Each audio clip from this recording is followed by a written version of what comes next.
Everyone knows that a picture is worth 1,000 words. But we at Harvard were wondering if this was really true. So we assembled a team of experts spanning Harvard, MIT, the American Heritage Dictionary, the Encyclopedia Britannica, and even our proud sponsors, the Google. And we cogitated about this for about 4 years. And we came to a startling conclusion. Ladies and gentlemen, a picture is not worth 1,000 words. In fact, we found some pictures that are worth 500 billion words. So how did we get to this conclusion? So Erez and I were thinking about ways to get a big picture of human culture and human history change over time. So many books actually have been written over the years. So we were thinking, well, the best way to learn from them is to read all of these millions of books. Now, of course, if there's a scale for how awesome that is, that has to rank extremely, extremely high. Now, the problem is there's an x-axis for that, which is the practical axis. This is very, very low. Now, people tend to use an alternative approach, which is to take a few sources and read them very carefully. This is extremely practical, but not so awesome. What you really want to do is to get to the awesome yet practical part of this space. So it turns out there's a company across the river called Google who has started a digitization project a few years back that might just enable this approach. They have digitized millions of books. So what that means is one could use computational methods to read all of the books in the click of a button. That's very practical and extremely awesome. Let me tell you a little bit about where books come from. Since time immemorial, there have been authors. These authors have been striving to write books, and this became considerably easier with the development of the printing press some centuries ago. Since then, the authors have won on 129 million distinct occasions publishing books. Now, if those books are not lost to history, then they are somewhere in a library, and many of those books have been getting retrieved from the libraries and digitized by Google, which has scanned 15 million books to date. Now, when Google digitizes a book, they put it into a really nice format. Now we've got the data, plus we have metadata. We have information about things like where was it published, who's the author, when was it published. And what we do is go through all of those records and exclude everything that's not the highest quality data. What we're left with is a collection of 5 million books, 500 billion words, a string of characters 1,000 times longer than the human genome, a text which, when written out, would stretch from here to the moon and back 10 times over, a veritable shard of our cultural genome. Of course, what we did when faced with such outrageous hyperbole was what any self-respecting researchers would have done. We took a page out of XKCD and we said, stand back, we're going to try science. Now, of course, we're thinking, well, let's just first put the data out there for people to do science to it. Now, we're thinking, what data can we release? Well, of course, you want to take the books and release the full text of these 5 millions of books. Now, Google, and John Orwell in particular, told us a little equation that we should learn. So you have 5 million books, that's 5 million authors, and that is 5 million plaintiffs. It's a massive lawsuit. So although that would be really, really awesome, again, that's extremely, extremely impractical. So it's pretty... Now, again, we kind of caved in and we did the very practical approach, which is a bit less awesome. We said, well, instead of releasing the full text, we're going to release statistics about the books. So we're going to take, for instance, a gleam of happiness. It's 4 words. We call it a foregram. We're going to tell you how many times a particular foregram appeared in books published in 1801, 1802, 1803, all the way up to 2008. That gives us a time series of how frequently this particular sentence was used over time. We do that for all the words and phrases that appear in those books. And that gives us a big table of 2 billion lines that tell us about the way culture has been changing. So those 2 billion lines, we call them 2 billion engrams. What do they tell us? Well, the individual engrams measure cultural trends. Let me give you an example. Let's suppose that I am thriving. Then tomorrow I want to tell you about how well I did. And so I might say, yesterday I throve. Alternatively, I could say, yesterday I thrived. Well, which one should I use? How to know? Well, as of about 6 months ago, the state of the art in this field is that you would, for instance, go up to the following psychologist with fabulous hair, and you'd say, Steve, you're an expert on the irregular verbs. What should I do? And he'd tell you, well, most people say thrive, but some people say throve. Now, you also knew, more or less, that if you were to go back in time 200 years and ask the following statesman with equally fabulous hair, Tom, what should I say? He'd say, well, in my day, most people throve, but some thrived. So now what I'm just going to show you is raw data, 2 rows from this table of 2 billion entries. What you're seeing is year-by-year frequency of thrived and throve over time. Now, this is just 2 out of 2 billion rows. So the entire data set is 1 billion times more awesome than this slide.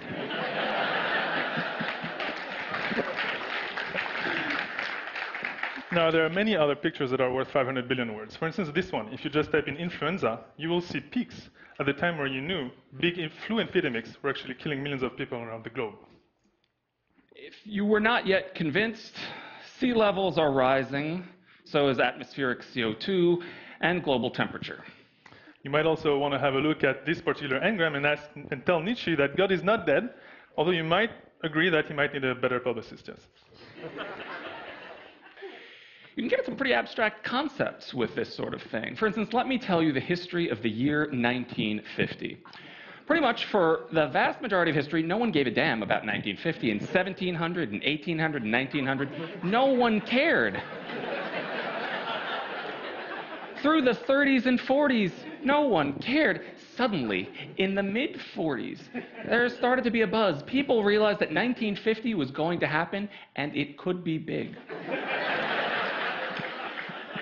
But nothing got people interested in 1950 like the year 1950. People were walking around obsessed. They couldn't stop talking about all the things they did in 1950, all the things they were planning to do in 1950, all the dreams of what they wanted to accomplish in 1950. In fact, 1950 was so fascinating that for years thereafter, people just kept talking about all the amazing things that happened in 51, 52, 53. Finally, in 1954, someone woke up and realized that 1950 had gotten somewhat passé. And just like that, the bubble burst. Now, the story of 1950 is the story of every year that we have on record, with a little twist. Because now we've got these nice charts. And because we have these nice charts, we can measure things. We can say, well, how fast does the bubble burst? And it turns out that we can measure that very precisely. Equations were derived, graphs were produced. And the net result is that we find that the bubble bursts faster and faster with each passing year. We are losing interest in the past more rapidly. Now, a little piece of career advice. So for those of you who seek to be famous, you can learn from the 25 most famous political figures, authors, actors, and so on.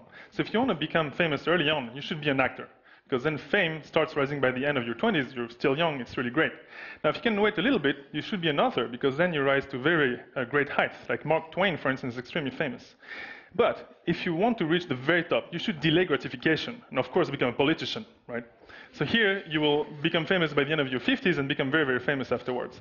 So scientists also tend to get famous when they're much, much more old. Like, for instance, biologists and physicists can be almost as famous as actors.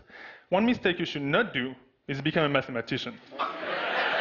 If you do that, you might think, oh, great, I'm going to do my best work when I'm in my 20s. But guess what? Nobody will really care.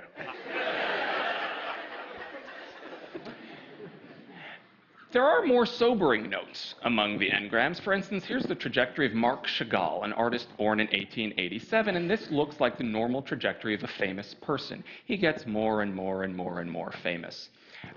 Except if you look in German. If you look in German, you see something completely bizarre, something you pretty much never see, which is he becomes extremely famous, and then all of a sudden plummets, going through a nadir between 1933 and 1945 before rebounding afterwards. And of course, what we're seeing is the fact that Marc Chagall was a Jewish artist in Nazi Germany. Now, These signals are actually so strong that we don't need to know that someone was censored. We can actually figure it out using really basic signal processing. Here's a simple way to do it. Well, a reasonable expectation is that somebody's fame in a given period of time should be roughly the average of their fame before and their fame after. So that's sort of what we expect. Now we compare that to the fame that we observe. And we just divide one by the other to produce something we call a suppression index. If the suppression index is very, very, very small, then you very well might be being suppressed. If it's very large, maybe you're benefiting from propaganda. Now, you can actually look at the distribution of suppression indices over a whole population. So for instance here, distribution indices for 5,000 people picked in the English books where there's no known suppression would be like this, basically tightly centered around 1. What you expect is basically what you observe. This is a distribution you see in Nazi Germany. It's very different. It's shifted to the left. People are talked about twice less as they should have been. But much more importantly, the distribution is much wider. There are many people who end up on the far left of this distribution who are talked about 10 times fewer than they should have been. And then also many people on the far right who seem to benefit from propaganda. This picture here is the hallmark of censorship in the book record.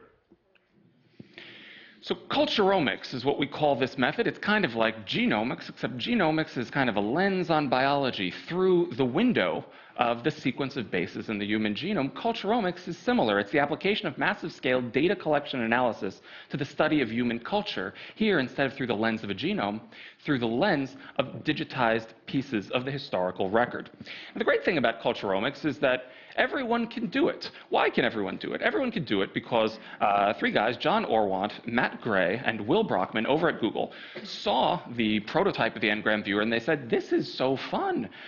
We have to make this available for people. And so in 2 weeks flat, the 2 weeks before our paper came out, they coded up a version of the Ngram viewer for the general public. And so you too can type in any word or phrase that you're interested in and see its Ngram immediately, and also browse examples of all the various books in which your Ngram appears. Now, this was used over 1 million times in the first day, and this is really the best of all the queries, right? So people want to be their best, put their best foot forward, but it turns out in the 18th century, people didn't really care about that at all. They didn't want to be their best, they want to be their best. So what happens is, of course, this is just a mistake, right? It's not that they strive for mediocrity, it's just that the S used to be written differently, kind of like a F. Now, of course, Google's OCR didn't pick this up at the time, so we know, we reported this in the Science article that we wrote, but it turns out that this should just stand as a reminder that although this is a lot of fun, when you interpret these graphs, you have to be very careful and you have to adopt the best standards in the sciences.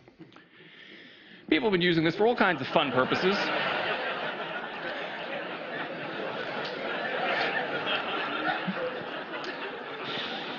Actually, we're not going to have to talk. We'll just show you all the slides and remain silent.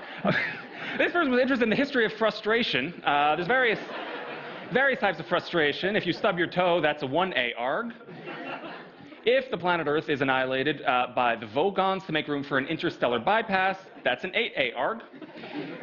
This person studied all the args from 1 through 8As, and it turns out that the less frequent args are, of course, the ones that correspond to things that are more frustrating, except, oddly, in the early 80s. We think that might have something to do with Reagan.